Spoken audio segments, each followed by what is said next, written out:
guys. Hey, it's Del Jackson. We're back here. We're doing it live again, and we got Coach Matt Coldren from Wilson on. And Coach, you had a great year. I mean, I don't even know. I don't think you could make it much better. You know, Berks championship, D3 championship, Coach of the Year. Just give us a little bit of background about you. And again, I'm coming from the LL, and some of our guys, you know, we don't know you coaches as well on the outside. So go ahead.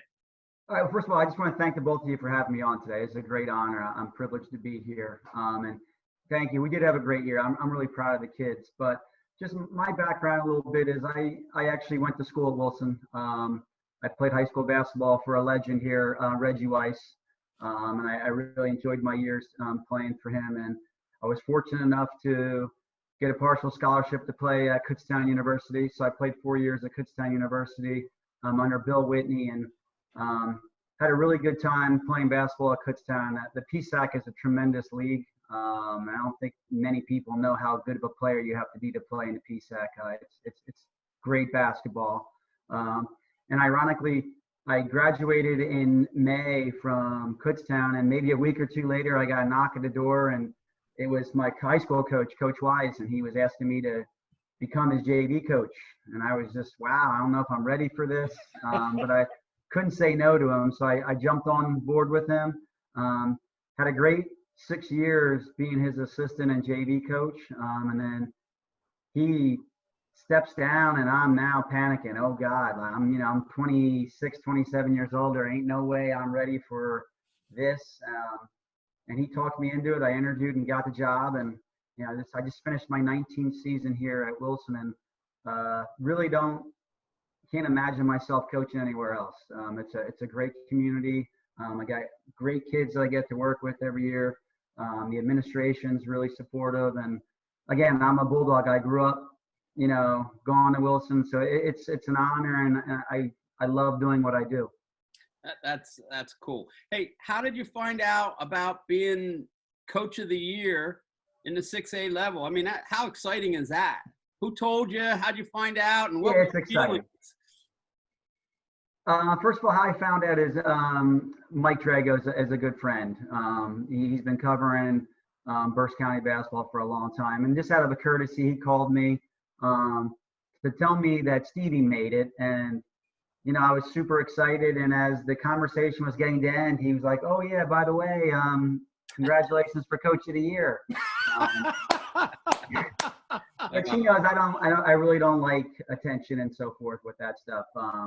But it's a great honor, and I really look at it as, truthfully, as an award for our program. I'm not stupid. Like I would not have gotten that award if I don't have good players to play with, and great assistant coaches, which I think. One of the things that I will give myself credit for, I think I surrounded myself with some great people. My staff is second to none. 3 of the guys on my staff were former head coaches. Ryan Troop, who was a Garden Spot guy, he's been awesome. Kevin Quimby was a head coach at Tulpahawken High School, and Dan Hartzman was an assistant in Alvernia for years.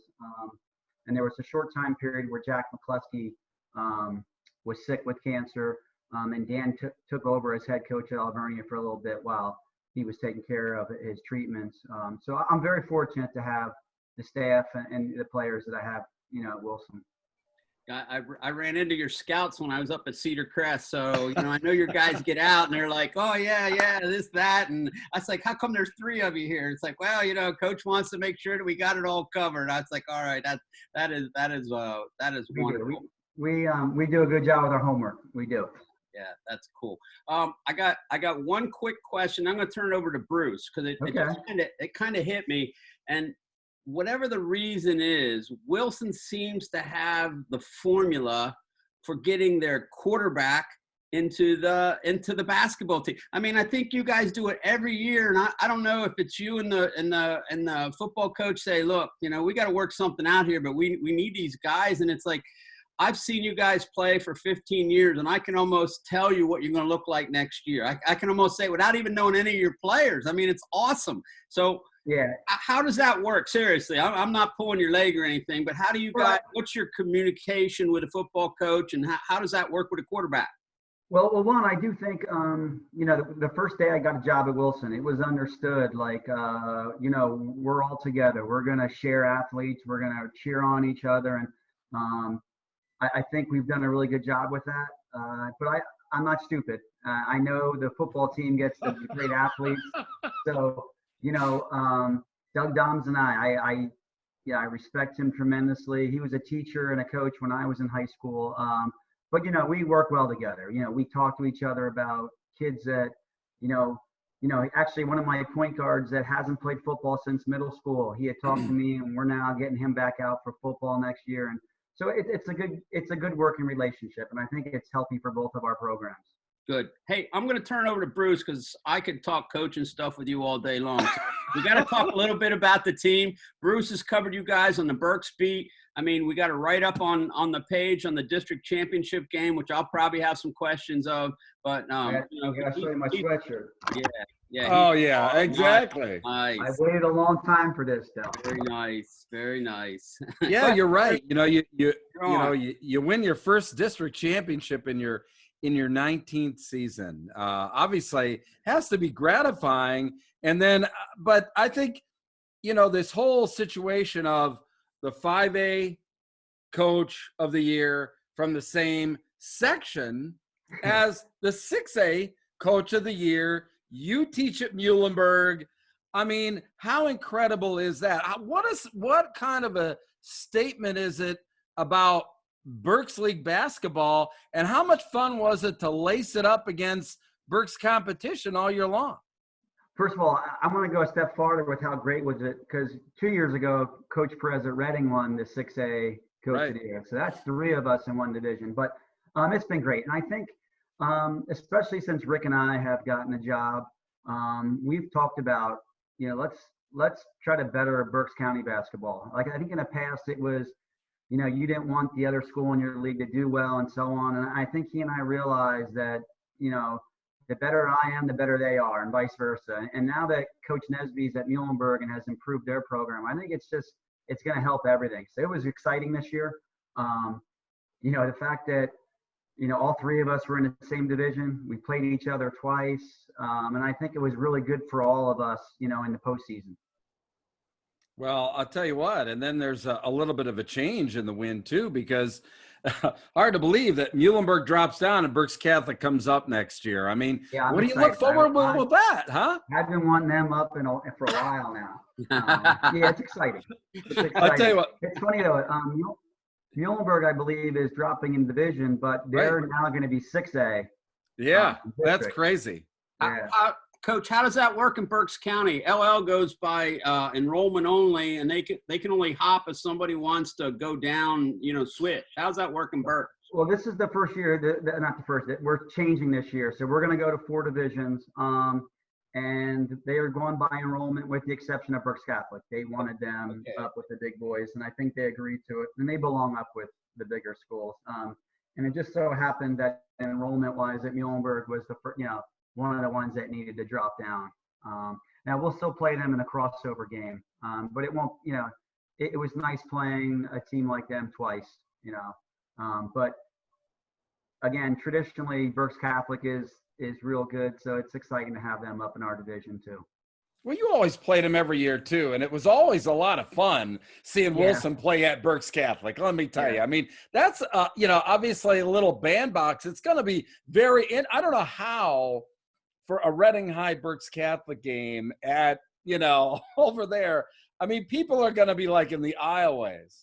I agree, and it's a shame they haven't played each other in the past. They just never scheduled each other. But I agree. And I enjoy when you have those games over there at Berks Catholic, because it is a smaller gym and it's packed. And with the exception of this year, our 3 games prior, the 3 years prior, all came down to the last possession. So it's been a great rivalry and tradition the last couple of years. And I have a good relationship with Coach Esterly. He's actually a former Bulldog, played under Coach Wise and coached with Coach Wise also. But he and I have a good relationship, and I enjoy kicking his butt and he enjoys kicking mine. So it's all good. Yeah, it is all good. I mean, that's the one thing about the Berks League, the relationships between all the coaches, between all the teams. You know, it's very evident when you cover Berks League basketball, just like you talked about, how there's so much camaraderie amongst the fan bases too, that when when it turns into tourney time, well, everybody's rooting for everybody else. I mean, how great No, is they that? are. I got to tell you, what's been neat for me is the Reading High fan base is pretty tremendous. And it's amazing when I look up in the stands when I first got the job, like, it's the same people screaming at me then or screaming at me when I played. But then when you beat them, they're the first ones to come down and congratulate you. And, so it is a neat thing. All the coaches have a good relationship, especially in our division. Right. Mifflin did a great job of hiring Kyle Conrad, who was a great player at Mifflin. He actually played when I first started coaching, and he's doing a tremendous job over there. They're going to be a dangerous program over the next couple of years. So it's a good thing. Yeah, I mean, Berks League basketball this year between Mifflin, between yourself, Reading High, Muhlenberg. Wow. I mean, for a guy covering Berks League basketball, I mean, it was incredible. I mean, Sorry to turn this into like a Berks League love fest there, Dell, but we're talking hoops. Exactly. Berks League hoops was really tremendous. And it was interesting too. Last night I saw that you awarded a nice scholarship to Avanti Lockhart. Yeah. A Reggie White scholarship. Why don't you talk a little bit about that, of what the Reggie White scholarship really is? Well, and I mentioned to you before, when I played for Reggie, it was one of those things where this was this icon man that you were in awe of. And, he really instilled the love of basketball in all of his players. So I want to say around 2010, I got a phone call from a gentleman who played 3 years ahead of me, Kieran Goodwin. And he said, hey, listen, we would love to start a scholarship in honor of Coach Wise in his name. He said he was going to fund it. He didn't want any credit for that, but he wanted it to go to a player who was a great teammate, which is what Coach Wise really harped to us all the time. It wasn't about how many points you scored. At the end of the day, it was the relationships that you had with your teammates, and getting a win. So in 2011, we started this scholarship, and it's just been tremendous. It's a very wealthy scholarship compared to a lot of other scholarships. And it's one of the things that I think a lot of our kids now take pride in. We talk about it in the off season, what it takes to be honored and win that award. And, this was the first time last night that I actually didn't do it at our banquet, obviously, because we haven't had one. Right. But it's a great honor to Coach Weiss that his former player and players felt that much about him that they wanted to foot that scholarship every year.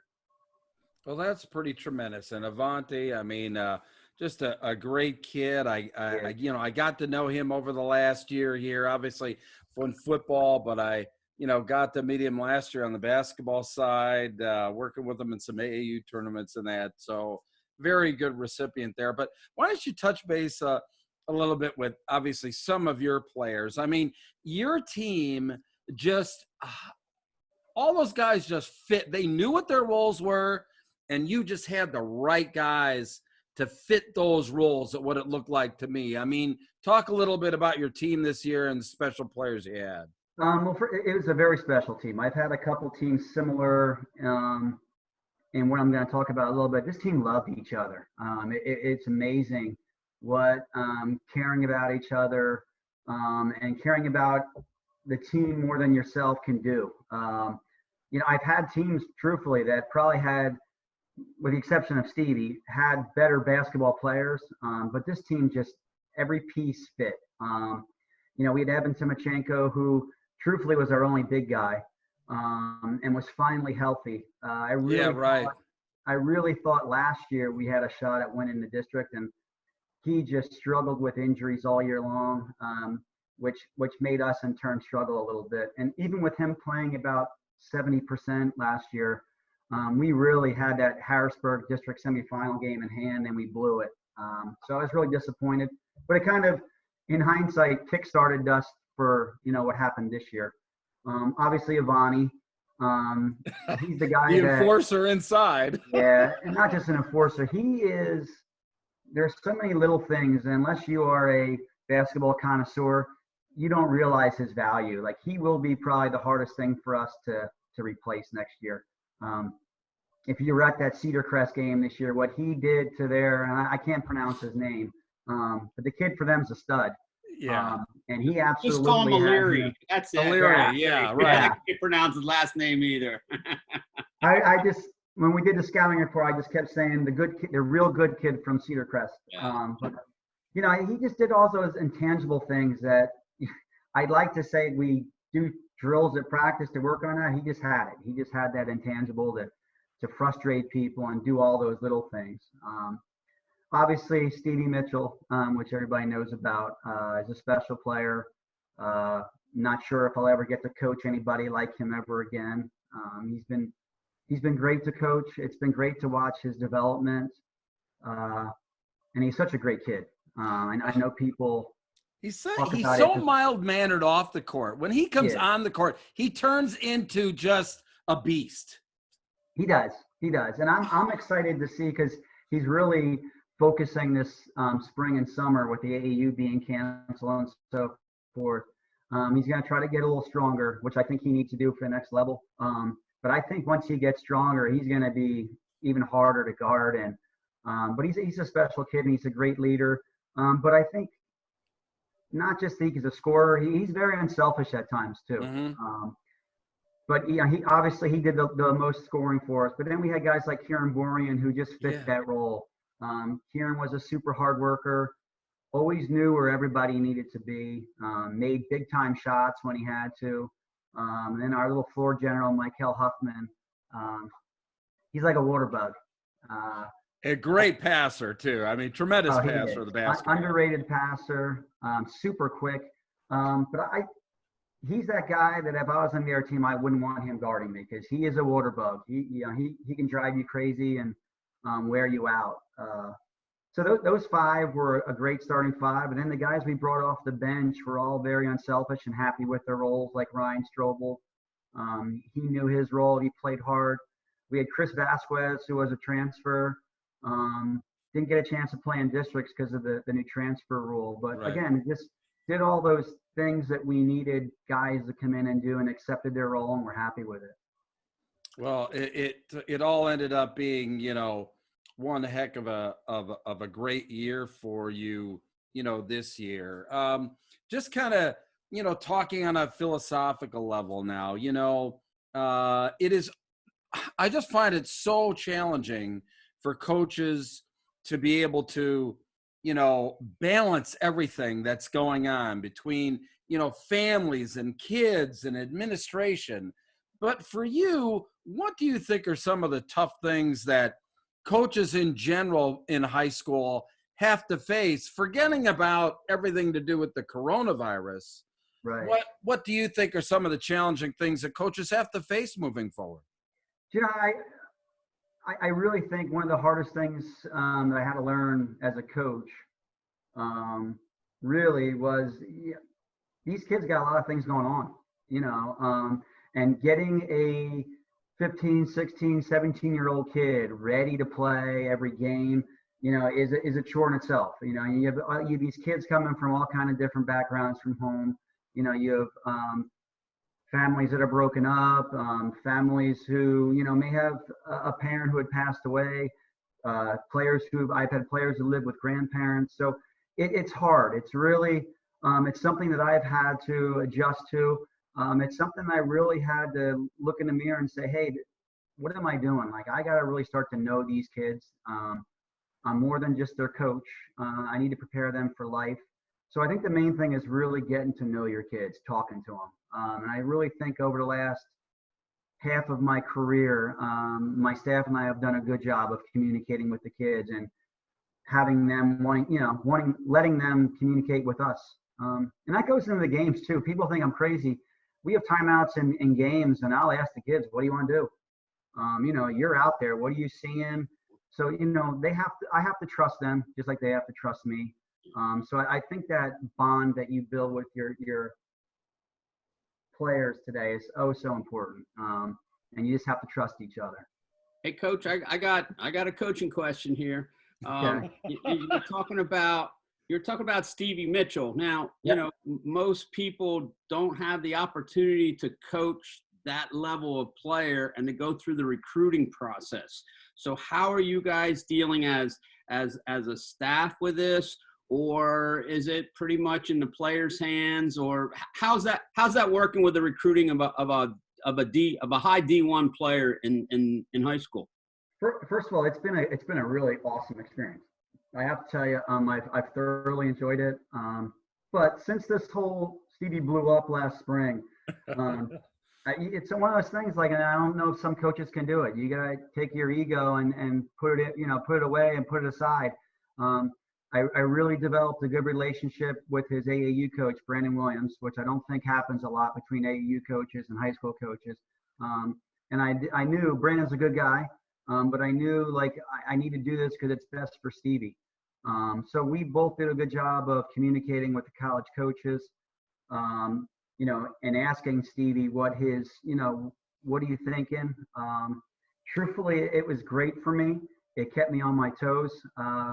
It was exciting, you know, all fall we were getting visits to our open gyms. You know, Pat Chambers is coming one day, Aaron McKee's coming another day, and so on. So it was good for us. It kept us on our toes. Not that we were trying to put on a show, but, you know, you don't want to look stupid in front of these people when they're coming to look at one of your players. So I've really enjoyed it. Stevie's enjoyed it. He's handled it really well. But I think it's been good for our program and good for all of us. Nice. I don't know if Bruce has anything else, but I was watching a little bit. I wasn't at your district final game, but it's like you had the game won and then you didn't, and then you did it again. So can you take us through the last? Let's go 10 seconds. You know, it's like I couldn't believe it. I was watching Bruce's stuff. I was like, oh my gosh, this is unbelievable. And I'm there like, if I'm sitting on the bench, my heart's just, I don't know where it's at, and it's probably split in two. Go ahead, Coach. Well, it was one of those. And again, I have a great relationship with Coach Perez. So when we found out after we beat Cedar Crest that night in the semis, and we had found out that Reading had won, it was one of those things where I was like, oh, I'm so happy for Rick, and we get to play Reading again. And then I thought about it, man, do we really want to play our rival 4 times? Because, you know, beating your rival 2 times in a year is difficult. So we knew going in that it was going to be a tough game. And they played had a great game plan, you know, defensively against Stevie. I think Stevie getting hurt helped them a little bit. And then Timochenko fouling out. So there were some dicey moments. You know, we had to insert some kids who are going to be great players for us. Cameron Jones was one of them, a freshman that the coaches were trying to get me to pull the trigger on him earlier in the year, and I kept holding off. But it was just one of those things. I think, truthfully, at the end, Stevie just willed us. He wasn't going to lose. And it wasn't just him scoring. He had some keep out free throws, and he had a big rebound, you know, when they had a chance to score at the end. But yeah, that was probably the longest fourth quarter I've ever coached.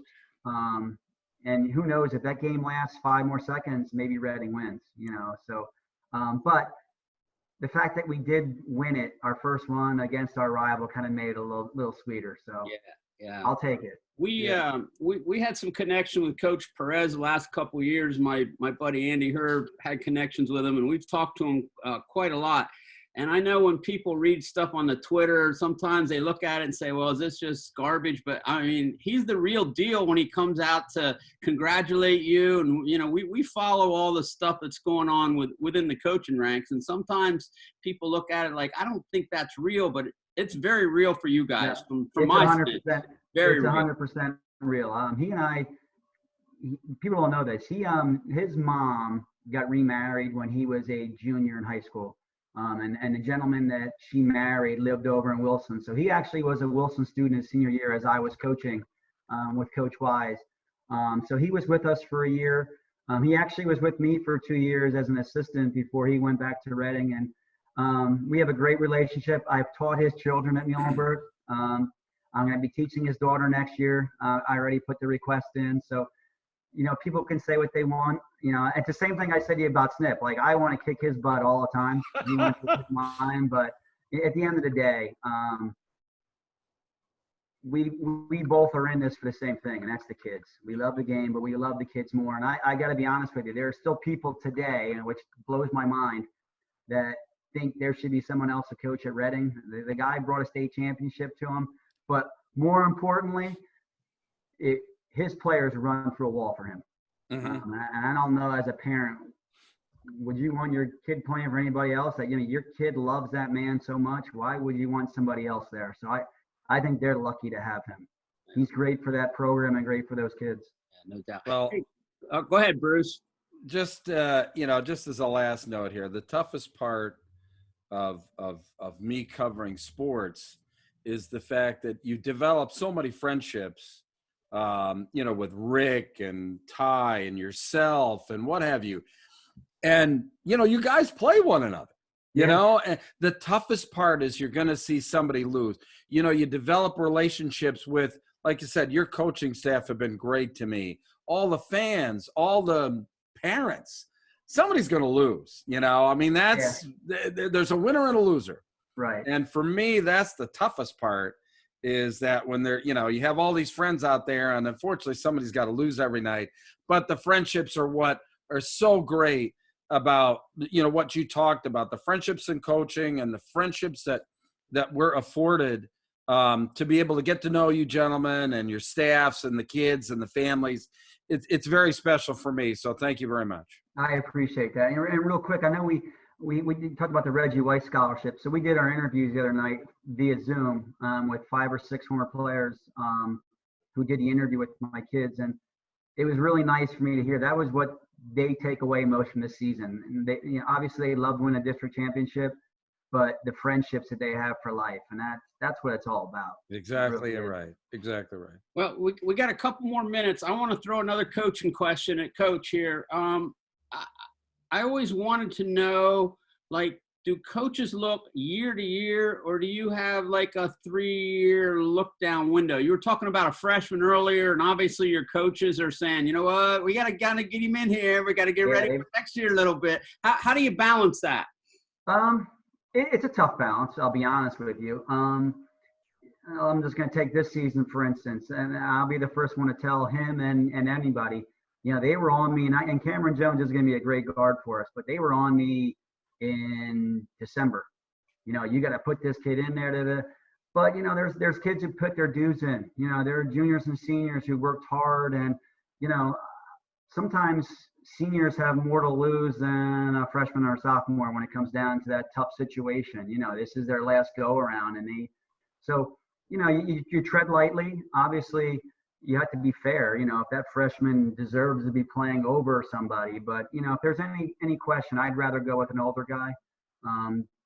Just because they've been in the program and you spend so much time with them. Well, it's trust. It's all about trust. Yeah. Well, like I said, I can tell what your team's going to look like 5 years from now. I'm telling you. I know it's going to be seniors. Well, I hope maybe there's more of these. Yeah, more. I hope there's more of these over the next 5 years. More of them. You got to be proud, man. Hey, thanks a lot for being with us. No, I appreciate it. You guys do a great job, both of you. I thank you for what you do for high school sports. I really do. Thank you. Thank you. Thank you. Lucky. Congratulations. Go ahead. I'm afraid we're going to lose some of this as time goes on. Like, newspapers are closing, and I just think it's great, that kids get publicity and coverage, and it's just good for everybody involved. So thank you very much. Yeah, Appreciate thank you. Yeah, we're going to try. All right, Kate, Coach of the Year. Thank you, sir. Congratulations. I know you're not on the court now, but, sometimes that's not all a bad thing. You get a little break here, and everybody's in the same boat, so you can't feel like somebody's getting over on you, No, I know. I'm antsy, though. I'm antsy. I bet. Everybody is. Congratulations again. Thank you. Thank you, Bruce. We'll end this, and then we'll put it up a little bit later on tonight. Thanks, Coach. I appreciate it, guys. Thank you, buddy. Take care, gang. See ya.